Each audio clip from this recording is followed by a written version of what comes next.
Rachel had been ruminating over William's betrayal for a week. The silent pain that gripped her chest gave her no respite, and the image of the wristwatch he had given her for their anniversary haunted her with every glance. That piece of metal, which once symbolized a bond of trust, was now a bitter reminder of what lay ahead. The discovery of the messages exchanged between William and Olivia, his co-worker, still echoed in her mind. "Let's meet at our usual hotel. Can't wait to see you." The phrase hammered in her mind like a mantra of betrayal.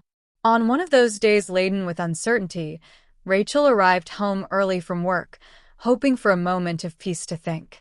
However, as she passed down the hallway, a familiar whisper caught her attention. The office door was ajar, and she hesitated before approaching. What she heard left her in shock. "William, you need to be pragmatic," said Edith, her mother-in-law, with a calculated coldness. "Rachel has never been enough for you. I've always known she wasn't up to par. Now that you've found someone better, it's time to free yourself." Rachel's heart raced. Not only William's betrayal, but also the complicity of his own mother cut like sharp blades. She could hardly believe what she was hearing. File for divorce, and quickly. Do it before she has the chance to find out everything. You deserve someone who truly appreciates what you have to offer. And Rachel, well, she's always been a burden, continued Edith, each word a blow. Rachel stood paralyzed, unable to move. The revelation was devastating. Everything she had built with William seemed like a house of cards about to collapse, and her mother-in-law was the force pushing the pieces. A wave of despair mingled with anger, transforming her pain into fierce determination. Now, more than ever, she knew she could not be a passive victim in this story. With renewed focus, Rachel decided she wouldn't be swept away. If William and Edith wanted to get rid of her, they would do it on her terms. In a moment of impulse, she hired Marie, a private investigator, determined to piece together this treacherous puzzle. The revelations that would follow would change her life and, more importantly, make her the protagonist of her own story. In less than a week, Marie brought more information than Rachel could have imagined.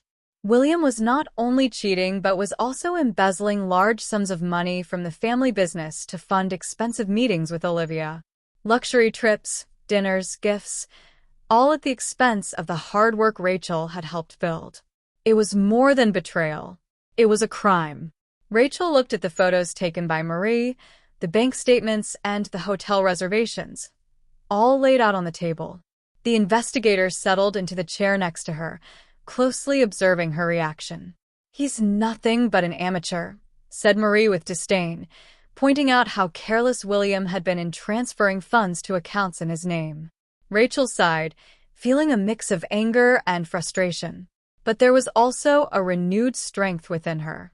She wouldn't allow William and Edith to go unpunished, not after everything they had discovered. "This changes everything, Marie," Rachel replied, closing the folder with the documents. "They think they can get rid of me, but I have other plans." Marie smiled slightly, leaning forward. "What's the next step?" Rachel stood up, her eyes fixed on the horizon that was forming in her mind. "We'll play their game, but on my terms. And it starts with a family dinner." The clock struck 8 in the evening when Rachel entered the living room. She felt strangely calm, as if a silent storm was approaching, but hadn't yet begun to pour. William was sitting on the couch, his eyes glued to his phone, probably exchanging messages with Olivia. The mere idea disgusted her, but she masked it with a polite smile. "I invited your mother over for dinner this weekend," Rachel said casually while arranging some papers on the table. William didn't even look up from his phone. "Great," he replied, without enthusiasm. What William didn't know was that this dinner wouldn't be just a simple family meal. Rachel had already set her trap, and everyone would be present to witness what was about to unfold. She had spent the last few days with Marie meticulously organizing every detail of the plan. From the financial documents proving the embezzlement to visual evidence of William's affair with Olivia, there would be no escape. Meanwhile, across town, Edith, the mother-in-law Rachel had never quite pleased, was sipping tea in her luxurious living room, unaware of what was about to happen. She believed she had control of the situation. She had already advised William to take care of every detail of the divorce, suggesting trusted lawyers, all with the same mission: to protect her precious son's assets. "She won't know what hit her," Edith said on the phone, her tone dripping with disdain as she spoke to a close friend. "Rachel is naive. This will be quick and painless for William, thanks to my contacts." But Rachel, much more cunning than they imagined, had already made her own moves. She knew Edith was the architect behind many of William's plans and was ready to expose her publicly. However, her main focus remained on saving the family business. The frauds William had committed not only jeopardized her financial future but also threatened the legacy she had worked so hard to build. That afternoon, Rachel had visited the company headquarters. It was the first time she had entered since learning of the betrayal. The building, once so familiar, now seemed dark, filled with bitter memories. Each room, every meeting they had there felt like a distant echo, reminding her of the trust betrayed. But she wasn't there to dwell on memories. Rachel met with the company's accountant, a man trusted by the family for decades. "Carlos, I need your help," she began, her voice firm and resolute. "William is embezzling money from the company. I have proof, but I need to ensure this doesn't affect the business in the long run." The accountant, a serious and methodical man, looked at her in surprise. "Rachel, this is a very serious accusation. Are you sure?" Rachel pulled out the documents from the folder Marie had prepared. It was the proof Carlos needed.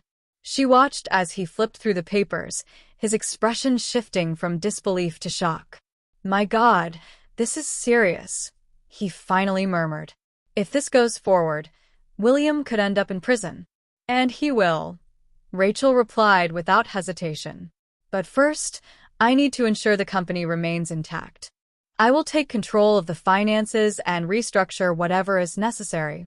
Carlos nodded, still processing the information. "I'll help you, Rachel.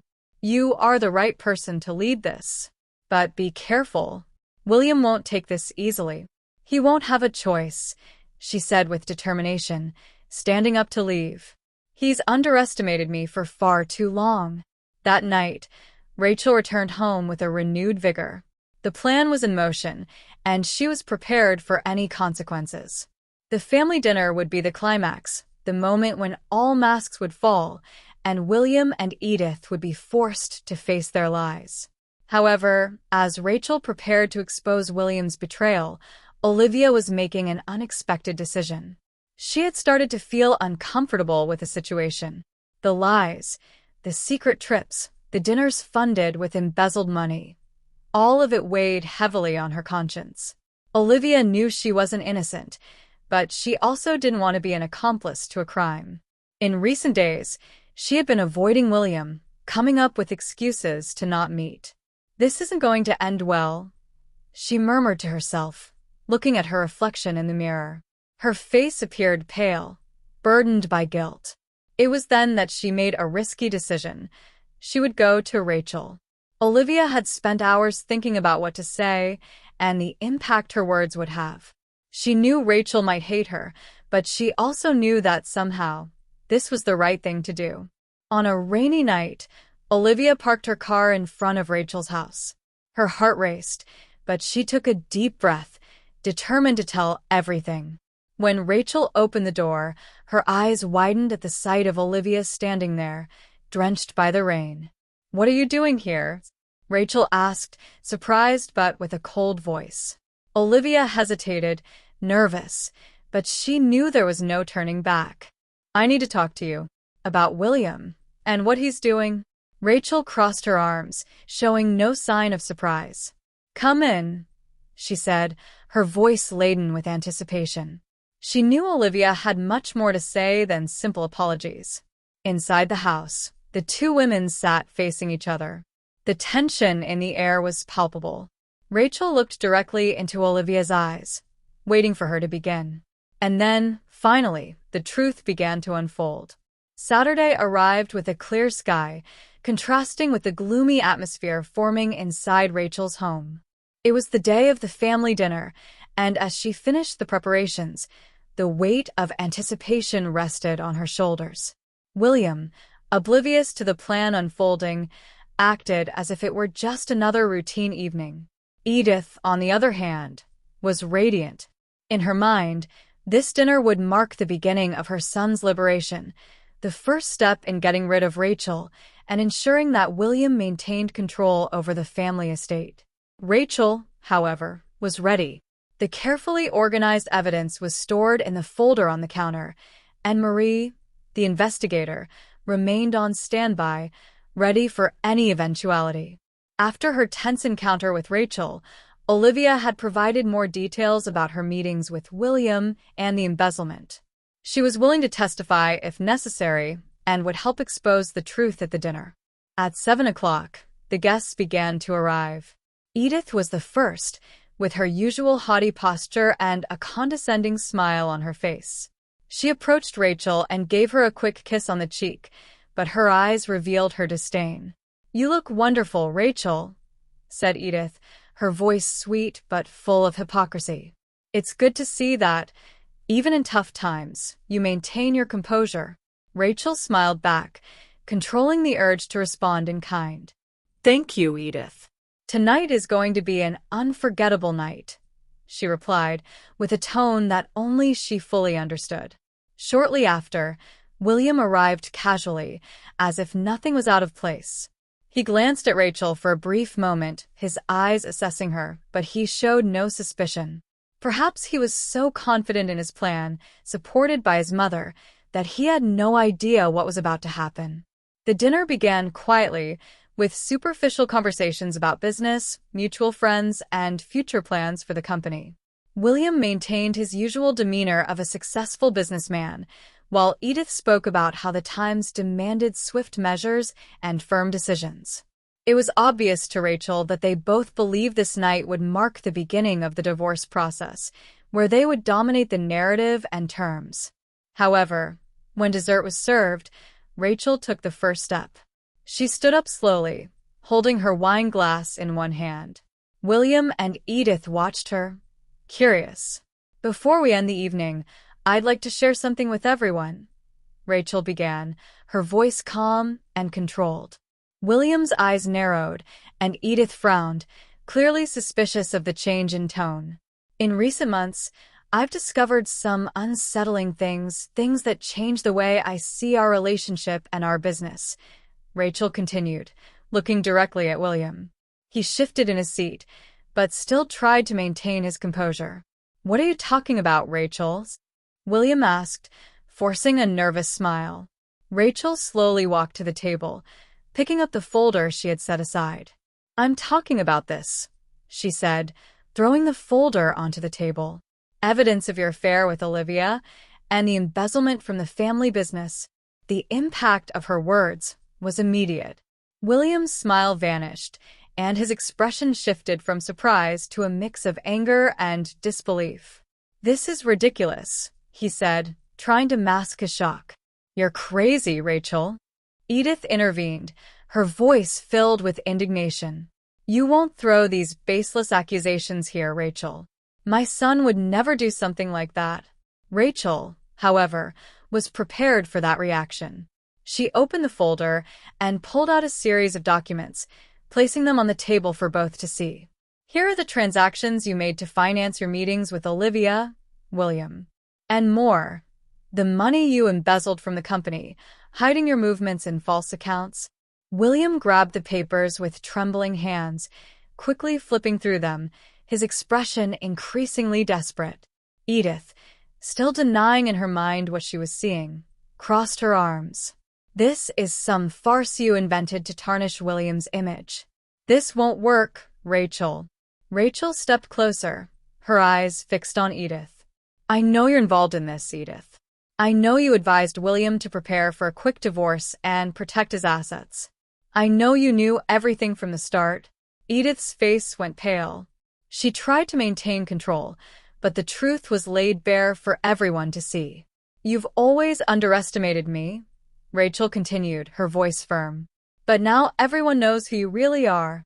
William abruptly stood up, throwing the papers onto the table. "This isn't going to end here, Rachel. You have no idea who you're messing with." "I know exactly who I'm messing with," Rachel replied, unshaken. "And now everyone will know." It was at that moment that Olivia entered the room. William froze at the sight of her, and Edith was left speechless. "What is she doing here?" Edith shouted, looking at Olivia as if she were a traitor. "I'm here to tell the truth," Olivia said, her voice low but determined. "William, it's all over." She turned to Rachel. "I've made many mistakes, and I don't expect you to forgive me. But I can't be part of this anymore." Desperate, William tried to approach Olivia. "No, Olivia. We can fix this." But Olivia stepped back, refusing to look at him. "I've already fixed it," she said coldly.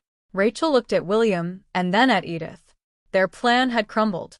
There was no escape now. "From today on, the company is mine," Rachel declared firmly. "And you, William, will pay for everything you've done." The silence that followed was deafening. Edith was pale, unable to say anything. William, defeated, lowered his head, aware that he had lost everything. Rachel turned to the guests who were watching in shock. "This dinner is over." The week that followed the dinner was chaotic. The news about William and his crimes quickly spread through social and business circles. The local press soon picked up the story, making it public, and the consequences began to fall on William and Edith like an avalanche. William was the first to feel the impact. As soon as the evidence of his embezzlement and betrayal became public, Rachel's lawyers acted quickly to freeze his accounts and ensure he didn't flee. The majority partner of the family business, a man who had always admired Rachel's determination, called an extraordinary meeting. William was removed from his position as CEO, and all his privileges within the company were revoked. With Olivia's help, who provided additional information about William's financial schemes, authorities launched a formal investigation for fraud and embezzlement. Rachel, on the other hand, had to face a new reality. Despite her victory, the company was in crisis. Investor confidence was shaken, and many employees were apprehensive, fearing for the security of their jobs. She knew that the biggest challenge was yet to come, to save the legacy that she and William had built, and to do it alone. On the morning of the meeting with the company board, Rachel arrived at the building with her head held high. She knew she would be questioned, challenged, and even underestimated by some of the men sitting around that table. They saw her as the betrayed wife, a victim of a scandal, and not as the leader capable of rebuilding a crumbling company. But Rachel was prepared. Sitting at the head of the long conference table, she looked each board member in the eye with determination. "I know many of you have doubts about what will happen to this company," she began, her voice controlled but filled with authority. "But I can assure you that, under my leadership, we will rise again." One of the directors, an elderly man who had worked with the family for decades, cleared his throat. "Rachel, with all due respect, this scandal has seriously shaken our reputation. How do you plan to deal with this? The shareholders are nervous, and important contracts may be lost." Rachel nodded, anticipating this question. "We'll start with complete transparency. All investors and business partners will receive a detailed report on the measures we are taking to correct past mistakes. This includes a new internal audit plan, and I'm already in contact with financial consultants to ensure there is no more embezzlement. Trust will be rebuilt through actions, not words." Another board member, younger, crossed his arms. "And what about William? He was the public face of the company, the connection with many of our biggest clients." Rachel did not hesitate. "William is no longer the face of this company. From now on, I am. And I will prove that I can lead this company better than he ever could." A silence hung in the room. Some board members still seemed reluctant, but many began to see the determination in Rachel's eyes. They knew she was not just a betrayed wife seeking revenge. She was a leader, ready to take control of a situation that was on the brink of collapse. In the following days, Rachel fulfilled her promises. She organized a press conference where she officially announced William's departure, as well as the corrective measures being implemented in the company. She was frank about the mistakes made, but also made it clear that she was determined to rebuild the trust and reputation of the company. Her speech was firm, without excuses, but filled with commitment to the future. As Rachel worked tirelessly to save the company, William faced his own hell. He was formally charged with fraud and embezzlement, and after weeks of investigation, he was arrested. During the trial, the evidence accumulated by Rachel and Marie was crucial in securing his conviction. William's lawyers tried to argue that he had been manipulated by Olivia, but Rachel was ready for any attempt to downplay his crimes. Olivia, in turn, cooperated with the investigation and was spared from more serious charges in exchange for her testimony. She had completely abandoned William and isolated herself, ashamed of the role she played in the scandal. Although Rachel never offered forgiveness to Olivia, she also didn't seek revenge. For her, the true victory was the justice that was being served. Edith, devastated by her son's downfall, tried to distance herself from the scandal, but the damage was done. Her friends abandoned her, and the society she so prized saw her as an accomplice. Edith withdrew from public life, isolating herself in her mansion, unable to accept her son's ruin and her own responsibility in it all. Months later, the company began to show signs of recovery. Under Rachel's leadership, new contracts were secured, and former partners began to trust the transparent and effective management she implemented. Employees, who had once feared for the future, now saw Rachel as a strong leader, someone who would guide them through tough times with firmness and integrity. On a sunny morning, Rachel stopped in front of the mirror in her office. The reflection showed a woman different from the one who had discovered William's betrayal months ago. She had changed, transformed. The suffering and lies had strengthened her. Now, she was the one dictating the rules of her own destiny. Marie, the investigator, entered her office with a smile. The results of the internal audits just came in. Everything is in order. Congratulations, Rachel. Rachel smiled, relieved but also proud. Thank you, Marie. I couldn't have done it without you. Marie shrugged. You did the hardest part. I just brought the evidence. Rachel knew there was more truth in Marie's words than she would like to admit. The journey she had traveled had been arduous, but now, looking to the future, Rachel felt ready for whatever came next. She had lost a marriage, but she had found something far more valuable: her strength, her independence, and control over her future. She sat in her chair, looking out the office window, the city stretching before her eyes. Now I'm in charge, she murmured to herself. And for the first time in a long time, she felt completely at peace. If you enjoyed the story, subscribe to the channel, leave a like, and share the video. Until next time.